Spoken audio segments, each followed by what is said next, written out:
जय जय राम, जय श्री राम। आज आपके समक्ष विशेष पाठ लेके आ रहा हूँ भाइयों।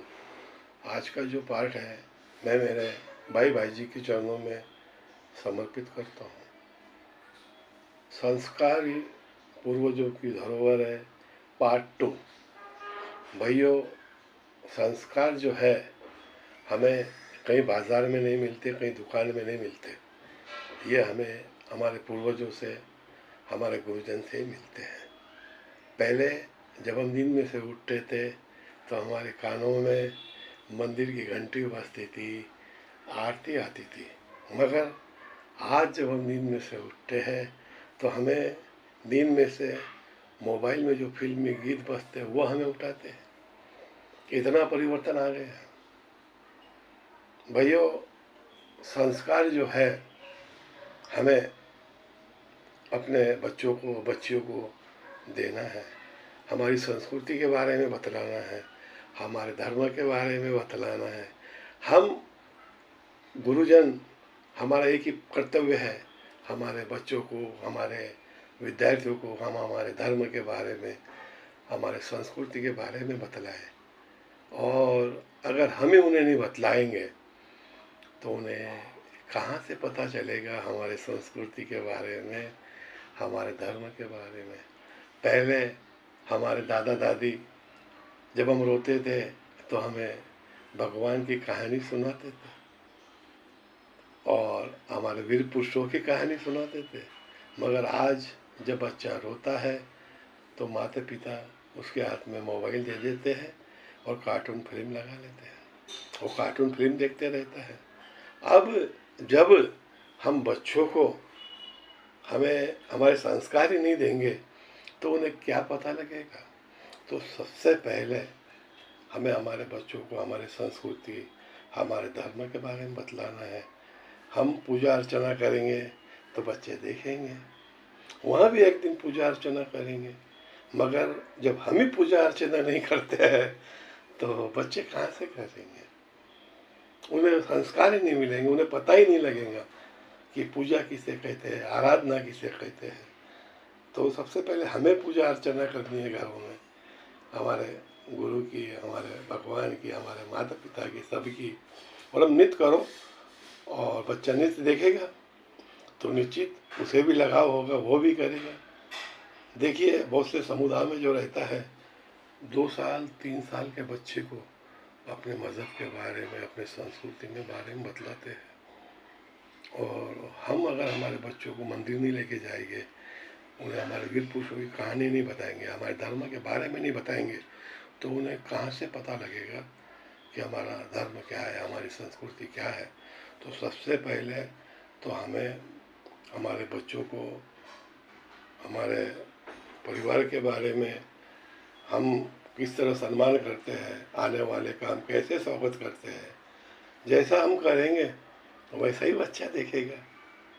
तो बच्चों को प्लीज़ अपने संस्कृति से मत दूर करो, उन्हें हमारी संस्कृति के बारे में बतलाओ, धर्म के बारे में बतलाओ, वीर पुरुषों के बारे में बतलाओ, बड़ों का सम्मान करना सिखाओ, देश का सम्मान करना सिखाओ। उन्हें ये कहानियाँ बताओ, ये हमारे वीर पुरुष थे, इन्होंने हमें आज़ादी दी, ये हमारे संत थे, ये हमारे भगवान है जो हमारे आराध्य है। तो उन्हें पता लगेगा ना। हम बताएंगे नहीं तो उन्हें पता कैसे लगेगा। बच्चों को संस्कार जो है ना साहब, सबसे पहले घर से मिलते हैं, उसके बाद गुरुजन से मिलते हैं। तो अब बच्चों को हम किस तरह के संस्कार देना है ये हमारे ऊपर निर्णय करता है। तो बच्चों को दोष दे के मतलब नहीं, दोषी हम हैं। अगर हम ही उन्हें अच्छे संस्कार नहीं दे पा रहे हैं तो उन्हें क्या पता लगेगा। मैं कोई नेता नहीं, कोई संत नहीं। आज मन ने कहा 2 शब्द कहूँ तो आपके सामने आया हूँ। मैं इतना ही कहूँगा, अपने संस्कृति का, अपने धर्म का सम्मान करो, इज्जत करो, बड़ों की इज्जत करो, उन्हें बतलाओ जो हमसे बड़े होते हैं वो हमारे लिए आदरणीय होते हैं, उनका आशीर्वाद हमें मिलना चाहिए। हमारे गुरुजन का, हमारे माता पिता का, हमारे परिवार के बड़ों का हम सभी का सम्मान करना चाहिए। तो वो निश्चित ही करेगा। अगर हम ही सम्मान नहीं करेंगे, हम ही पूजा नहीं करेंगे, तो उसे वो संस्कार कहाँ से मिलेंगे। इसकी कोई दुकान नहीं कि हम बाजार में जाए और जो मुँह मांगा पैसा दे दे और ले लें। ये हमें घर से ही मिलता है, हमारे परिवार से ही मिलता है। तो भाइयों प्लीज़ मेरे नम्रता पूर्वक विनंती है, बच्चों के कानों में मंदिर की घंटी की आवाज़ पड़ने दे, भगवान की आरती पढ़ने दे, मोबाइल के कार्टून फिल्मी गाने न पढ़ने दे। उन्हें दूर करो वो चीज़ों से जो घातक है, वरना आने वाले समय में हमारी पीढ़ी, हमारी संस्कृति, हमारे संस्कार भूल जाएंगे और वह हमें दोषी देंगे, हमें गुनहगार कहेंगे कि हम गुनहगार हैं उनके, कि हमने उन्हें वो संस्कार नहीं दिए।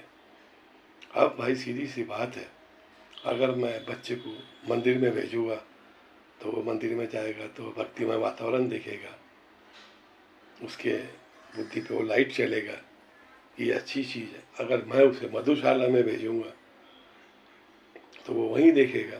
तो हमें बच्चे को कहाँ भेजना है, कहाँ नहीं भेजना है, ये हमारा परम कर्तव्य है।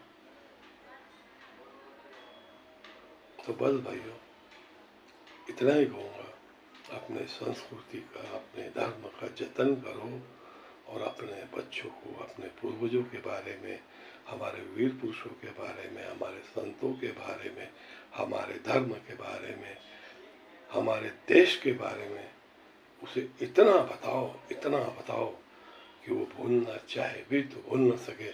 मेरा दावा है निश्चित ही हमारी संस्कृति जिंदा रहेंगी, हमारा धर्म जिंदा रहेगा, सब कुछ जिंदा रहेगा।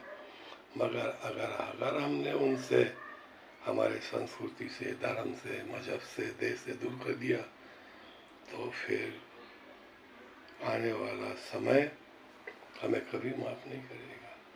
तो बस भाइयों, हमारे संस्कृति का, हमारे धर्म का, हमारे देश का सम्मान, वीर पुरुषों की गाथा, संतों की गाथा उसे बताओ और घर में पूजा अर्चना बच्चों के हाथ से कराओ। हम भी करें, उनसे भी कराएं, ताकि उन्हें पता लगे कि ये हमारे आराध्य देव है जिन्हें हम पूछते हैं, मानते हैं। इन्हीं के आशीर्वाद से ही हमारा सब कुछ भरा होता है। तो ध्यान दीजिए, मैं इतना ही कहूँगा, अपने संस्कृति का, अपने संस्कार का, अपने धर्म का पालन कीजिए और अपने बच्चों को वही संस्कार दीजिए जो हमारे लिए हितकारी है। जय हिंद, जय भारत, वंदे मातरम। संस्कारी पूर्वजों की धरोहर है, इसका रक्षक करो, इसकी रक्षा करो। बस इतना ही कहूँगा। जय जय राम, जय श्री राम, जय हिंद, जय भारत।